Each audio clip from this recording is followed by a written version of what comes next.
ರಾಷ್ಟ್ರೀಯ ಮಹಿಳಾ ದಿನಾಚರಣೆಯ ಶುಭಾಶಯಗಳು.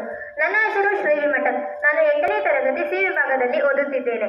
ಸರೋಜಿನಿ ನಾಯ್ಡು ಭಾರತದ ಕೋಗಿಲೆ ಎನ್ನುವ ಹೆಸರಿನಿಂದಲೇ ಪ್ರಸಿದ್ಧಿಯಾಗಿದ್ದಾರೆ.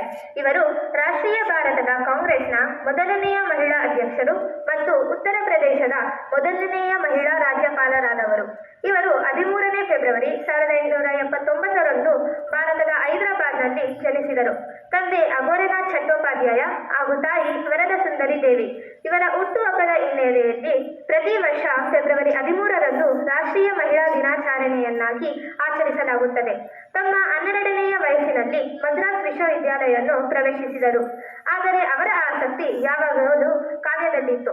12ನೇ ವಯಸ್ಸಿನಲ್ಲಿ ಅವರು ತಮ್ಮ ಮೊದಲ ಕಾದಂಬರಿಯನ್ನು ಬರೆಯಲು ಪ್ರಾರಂಭಿಸಿದರು. ಮದ್ರಾಸ್ ವಿಶ್ವವಿದ್ಯಾನಿಲಯದಿಂದ ಪದವಿ ಪಡೆದ ನಂತರ Sarojini Naidu London Kings college, ನಂತರ ಕ್ಯಾಂಬ್ರಿಡ್ಜ್ ವಿಶ್ವವಿದ್ಯಾಲಯದಲ್ಲಿ ಅಧ್ಯಯನ ಮಾಡಲು ಯುಕೆಗೆ ತೆರಳಿದರು. ಸರೋಜಿನಿ ಅವರು ಭಾರತೀಯ ಸ್ವಾತಂತ್ರ್ಯ ಹೋರಾಟದ ಅಪ್ರತಿಮ ದಿಗ್ಗಜರಾದ ಗೋಪಾಲಕೃಷ್ಣ ಗೋಖಲೆ ಮತ್ತು ಗಾಂಧಿಯವರಿಂದ ಭಾರತೀಯ ರಾಜಕೀಯ ಕ್ಷೇತ್ರಕ್ಕೆ ದೀಕ್ಷೆ ನೀಡಿದರು. ಅವರು ಪ್ರಸಿದ್ಧವಾಗಿ ಗಾಂಧಿಯನ್ನು ಮಿಕ್ಕಿ ಮೌಸ್ ಎಂದು ಕರೆದರು. 1916ರಲ್ಲಿ ಜವಾಹರಲಾಲ್ ನೆಹರು ಅವರನ್ನು ಭೇಟಿಯಾದರು. ಚಂಪಾರಣ್ನ ಇಂಡಿಗೋ ಕಾರ್ಮಿಕರ ನಿರಾಶಾದಾಯಕ ಪರಿಸ್ಥಿತಿಗಳಿಗಾಗಿ ಹೋರಾಟ ನಡೆಸಿದರು. 1917ರಲ್ಲಿ ಅನಿ ಬೆಸೆಂಟ್ ಮತ್ತು ಇತರರೊಂದಿಗೆ ಮಹಿಳಾ ಭಾರತ ಸಂಘವನ್ನು ಸ್ಥಾಪಿಸಲು ಸಹಾಯ ಮಾಡಿದರು.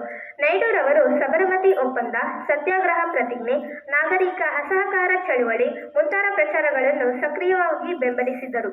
ಅವರು 2ನೇ ಮತ್ತು ಅತ್ಯಂತ ಪ್ರಬಲವಾದ ರಾಷ್ಟ್ರೀಯತಾವಾದಿ ಕವಿತೆಗಳ ಪುಸ್ತಕ the bird of all time ಕವನಗಳನ್ನು ಪ್ರಕಟಿಸಿದ್ದಾರೆ.